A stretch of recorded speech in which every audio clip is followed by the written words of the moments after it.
la résurrection. Reconnaissons alors la roublardise du diable qui copie certaines choses de ceux de l'être divin. Ce qui est vraiment triste toutefois est qu'en saisissant l'idée que les récits du christianisme, du judaïsme, de l'islamisme et de tous les autres sont littéralement des histoires et les accepter pour ce qu'elles sont vraiment, c'est-à-dire des expressions purement allégoriques dérivées de plusieurs fois, nous voyons que toutes les religions partagent un tronc commun. Et c'est cette unification impérative qui a besoin d'être reconnue et appréciée. Les croyances religieuses ont causé plus de divisions et de conflits que toute autre idéologie. Le christianisme seul a plus de 34 000 sous-groupes différents. La Bible est sujet à l'interprétation. Quand vous la lisez, vous dites « Je pense que Jésus voulait dire ceci ». Je pense que Job voulait dire cela. Oh non, il voulait dire ceci. Donc vous avez les luthériens, les adventistes du 7e jour, les catholiques. Et une église divisée n'est pas une église du tout. Et une église divisée n'est pas une église du tout. Et à ce point de discorde, qui est une marque de fabrique de toutes les religions théistes, nous amène à notre second échec de conscience. La fausse hypothèse de séparation par le rejet de la relation symbiotique de la vie. Séparément de la compréhension que tous les systèmes naturels sont émergents, où toutes les notions de la réalité seront constamment développées, altérées et même éradiquées, nous devons aussi comprendre que tous les systèmes sont en fait des fragments inventés, simplement par l'intérêt de la conversation, car il n'existe pas d'indépendance dans la nature. L'ensemble de la nature est un système intégré de paramètres interdépendants, chacun une cause et une réaction, existant seulement comme un tout concentré. Vous ne voyez pas la prise pour se brancher à l'environnement. Donc, il semble que nous soyons libres, errants. Retirez l'oxygène et nous mourrons tous immédiatement. Retirez la vie végétale, nous mourrons. Et sans le soleil, toutes les plantes meurent. Donc, nous sommes connectés. Nous devons réellement prendre en compte la totalité. Ce n'est pas qu'une expérience humaine sur cette planète. C'est une expérience totale. Et nous savons que nous ne pouvons survivre sans les plantes et les animaux. Nous savons que nous ne pouvons survivre sans les 4 éléments. Et donc, quand allons-nous réellement commencer à prendre ça en compte? C'est ça la réussite. La réussite dépend de comment nous nous attachons à tout ce qui nous entoure. Je suis très conscient du fait que mon petit-fils ne peut éventuellement pas espérer d'hériter d'un monde viable, pacifique, stable et socialement juste, à moins que chaque enfant d'aujourd'hui grandissant en Éthiopie, en Indonésie, en Bolivie, en Palestine, en Israël, puisse avoir les mêmes espérances. Vous devez prendre soin de toute la communauté, ou vous aurez de sérieux problèmes. Et maintenant, nous devons voir que le monde entier est une communauté. Et nous devons prendre soin les uns des autres de cette façon. Et ce n'est pas seulement une communauté d'êtres humains, c'est une communauté de plantes et d'animaux et d'éléments. Et nous avons vraiment besoin de comprendre cela. C'est ce qui nous amènera la joie aussi et le plaisir.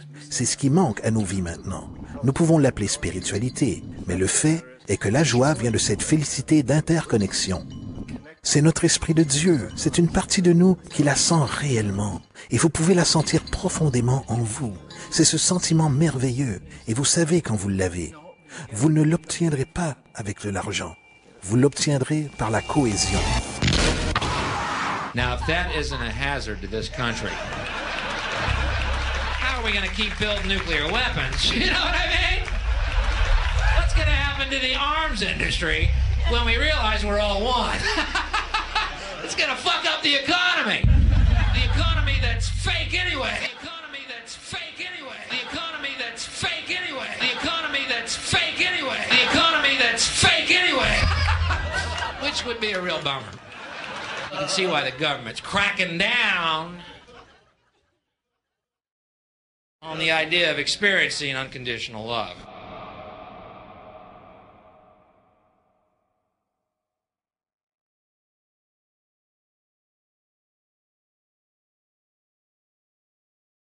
Une fois que nous comprenons que l'intégrité de nos existences personnelles sont complètement dépendantes de l'intégrité de tout le reste dans le monde, nous avons vraiment compris la signification de l'amour inconditionnel.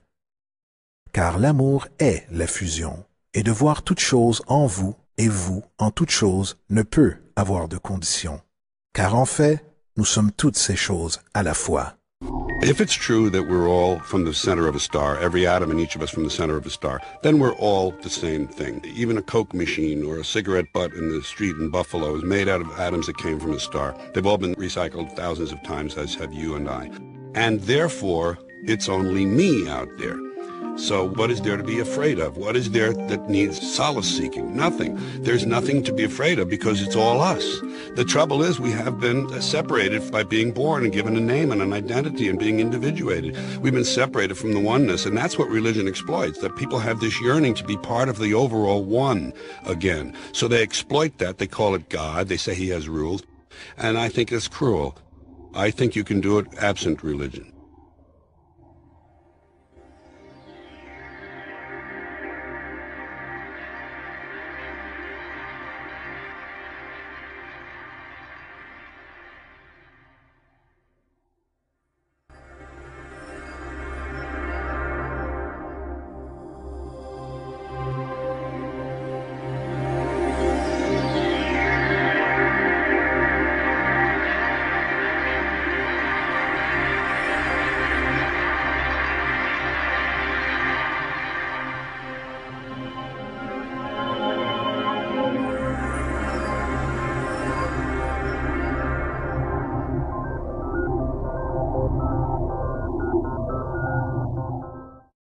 Il est temps de revendiquer l'unité. Notre système social désuet s'est disloqué. Travaillons ensemble pour créer une société globale viable où chacun est pris en compte et chacun est vraiment libre. Vos croyances personnelles, quelles qu'elles soient, sont insignifiantes quand on arrive aux nécessités de la vie.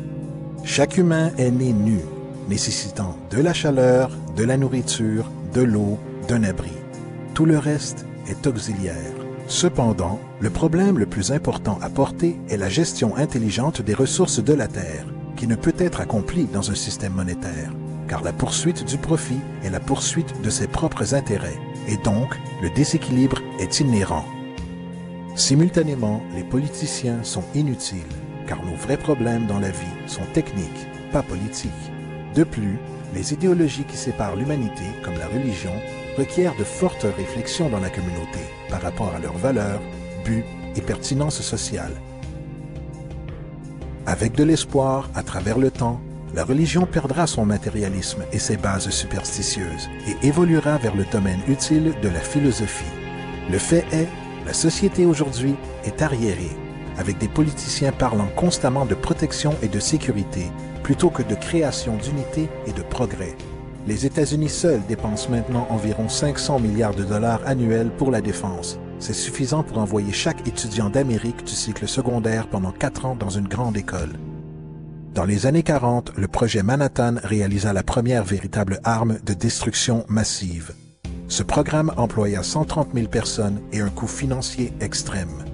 Imaginez ce que vos vies pourraient être aujourd'hui si ce groupe de scientifiques, plutôt que de travailler sur un moyen de tuer des gens, et travailler sur un moyen de créer un monde viable et abondant. La vie aujourd'hui aurait été très différente si c'était leur objectif. Plutôt que des armes de destruction massive, il est temps de lâcher quelque chose de bien plus puissant, des armes de création massive. Notre vraie divinité est notre aptitude à créer. Et armé de cette compréhension de la connexion symbiotique de la vie, tout en étant guidé par la nature émergente de la réalité, il n'y a rien que nous puissions accomplir. Bien sûr, nous faisons face à de solides barrières dans la forme de structures établies puissantes qui refusent de changer.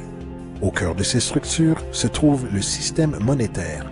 Comme expliqué plus tôt, la stratégie de réserve fractionnaire est une forme d'esclavage par la dette, où il est littéralement impossible pour la société d'être libre. À son tour, le libre marché capitaliste dans la forme de libre-échange utilise la dette pour emprisonner le monde et manipuler les pays asservis pour une poignée de grosses affaires et de pouvoirs politiques. Séparément de ces amoralités évidentes, le système lui-même est basé sur la compétition, qui détruit immédiatement la possibilité d'une collaboration à grande échelle pour le bien commun, en plus de paralyser toute tentative d'une véritable viabilité globale.